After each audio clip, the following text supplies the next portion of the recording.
Hello friends, मैं हूं fact bye.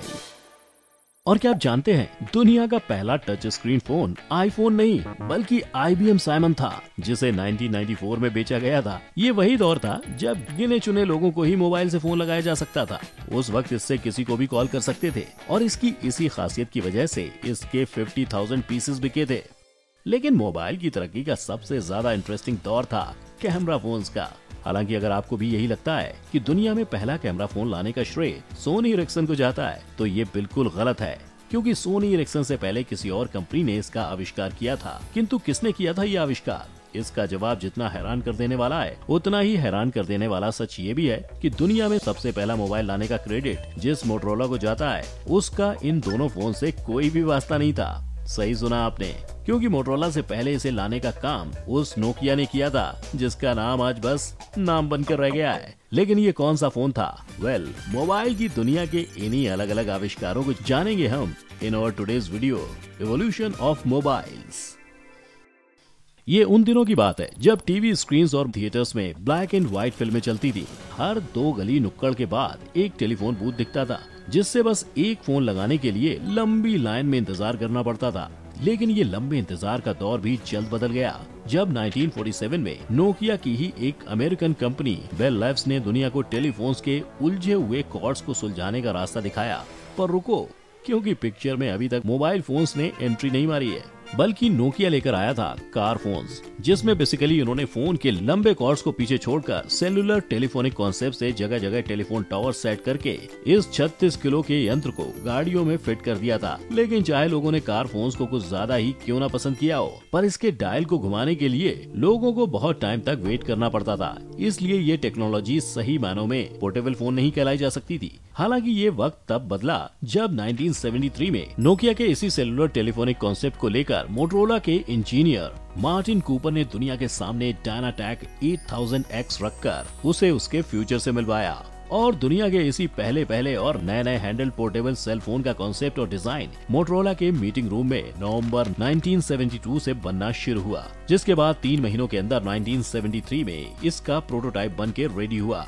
और लोगों तक इस चमत्कारी इनोवेशन को पहुंचाने के लिए मार्टिन ने इस 1.1 kg के प्रोटोटाइप से दुनिया का सबसे पहला वायरलेस कॉल 3 अप्रैल 1973 में किया था।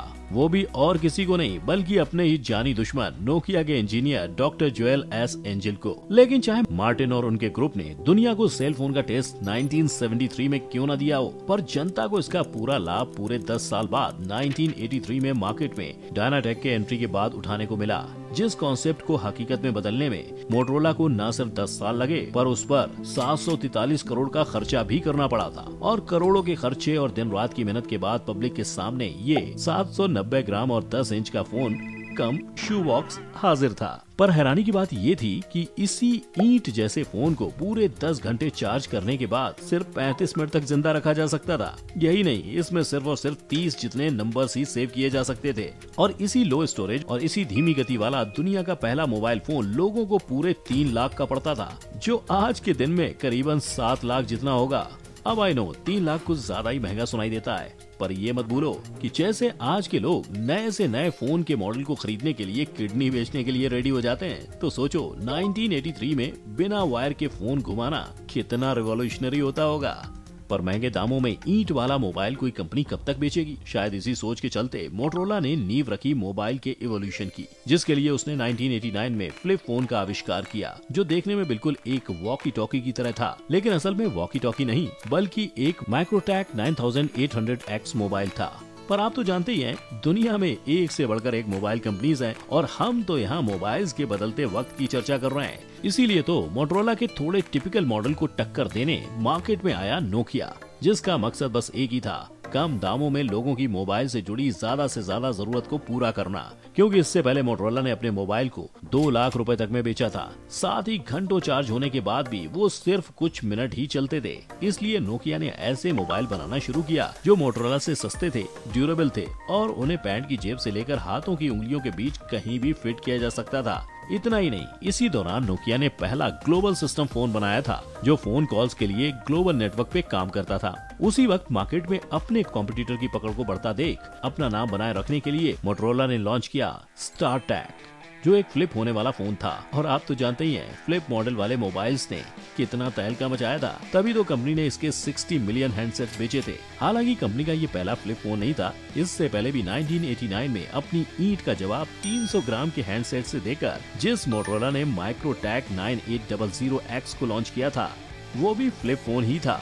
और इस फ्लिप फोन के बाद बारी आई हमारे बेरंग मोबाइल में रंगों को भरने की, और इन्हीं रंग बिरंगे मॉडल्स को लेकर 1998 में Siemens S10 का आविष्कार हुआ, जो बना कलर डिस्प्ले वाला पहला फोन। बिकॉज इस फोन में मोनोक्रोमेटिक स्क्रीन की जगह red, green, blue and white colours का इस्तेमाल हुआ था। इसके बाद 2001 से 2003 तक आने वाले सभी मोबाइल्स में ब्लूटूथ, कॉन्टैक्ट, इमेज जैसे फीचर्स आने लगे थे। फिर दस्तक दी कैमरा फोन्स ने,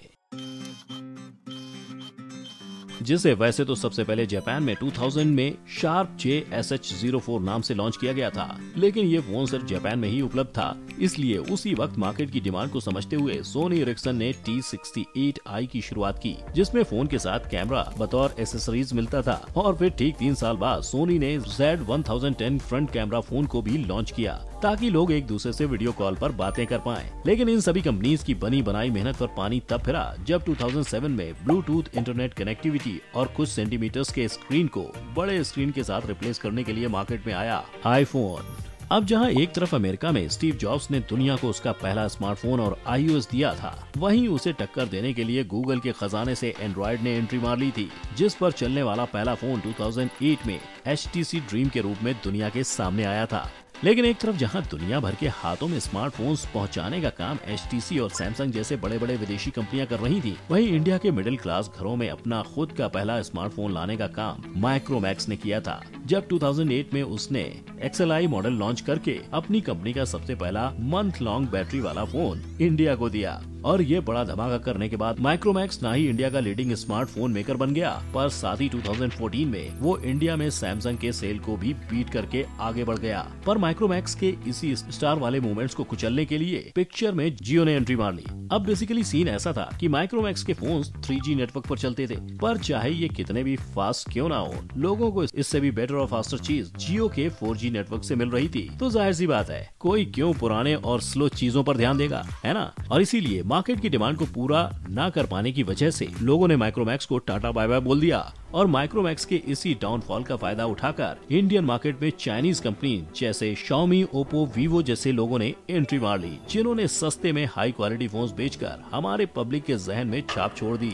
जो छाप कुछ इतनी परमानेंट थी कि 2020-21 में इंडियन स्मार्टफोन मार्केट में पहले 6 कंपनीज में से 4 पर तो इन चाइनीज कंपनी का ही नाम आता है। पर माइक्रोमैक्स ऐसा अकेला ब्रांड नहीं था जिसे एडजस्टमेंट इश्यूज के चलते मार्केट से बाहर होना पड़ा था, क्योंकि ऐसा ही सेम हाल नोकिया और मोटोरोला का भी हुआ था, जब दोनों ने ही बदलते टाइम के साथ खुद को बदलने से सरासर इनकार कर दिया था। यानी जहां पूरी दुनिया एंड्रॉइड और iOS के द्वारा स्मार्टफोन्स की ओर रुख मोड़ रही थी, तब इन्होंने एंड्रॉइड को ठुकरा दिया, जिसके चलते लोग इनको इग्नोर मार के बिगर और बेटर थिंग्स की ओर चलने लगे।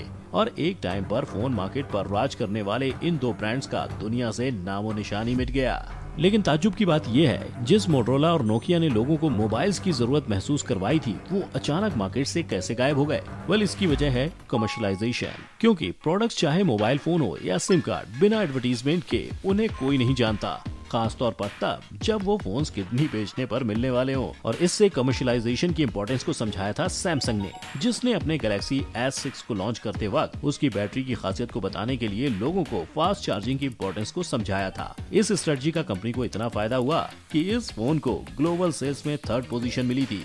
इतना ही नहीं, मार्केट में हर तरफ फैले हुए चाइनीज ब्रांड्स ओप्पो, वीवो ने भी अपने टारगेट ऑडियंस तक पहुंचने के लिए 2017 में 2200 करोड़ रुपए सिर्फ अपने फोन्स की मार्केटिंग पे खर्च किए थे, जिसमें online advertisement, social media platforms और डिजिटल एडवर्टाइजिंग सभी शामिल थे। एंड एज अ रिजल्ट उनका नाम आज न सिर्फ इंडिया में बल्कि ग्लोबल मार्केट में भी स्टैब्लिश हो गया है, क्योंकि एक तो इनके फोन्स बजट फ्रेंडली होते हैं, साथ ही वो अपने यूजर को बेटर हार्डवेयर और सॉफ्टवेयर दोनों प्रोवाइड करते हैं। जबकि मोटोरोला, नोकिया, सोनी जैसी कंपनीज ने इनोवेशंस के लिए अपना दरवाजा बंद कर दिया था और उनके इसी बंद दरवाजे पे ताला लगाने का काम किया सभी चाइनीज ब्रांड्स ने। इनफैक्ट पिछले साल जब पेंडेमिक की वजह से सभी इंडस्ट्रीज ठीक से ऑपरेट नहीं कर पा रही थी, उस वक्त भी चाइनीज ब्रांड्स ने 1200 करोड़ रुपए सिर्फ अपने फोन्स की एडवर्टाइजिंग पे खर्च किए थे। इस सबसे एक बात साफ दिखाई देती है कि मोबाइल फोन्स ने 1983 से लेकर आज तक सिर्फ अपने स्क्रीन ही नहीं बदले, बल्कि कैलकुलेटर्स से लेकर कैमरास तक सबकी दुकानों पर ताला लगा दिया है। क्योंकि आजकल कुछ फोन्स में कैमरास इतने टॉप क्लास हो गए हैं, ऐसा लगता है जैसे बंदे को प्रोफेशनल कैमरे की जरूरत ही क्या होती होगी।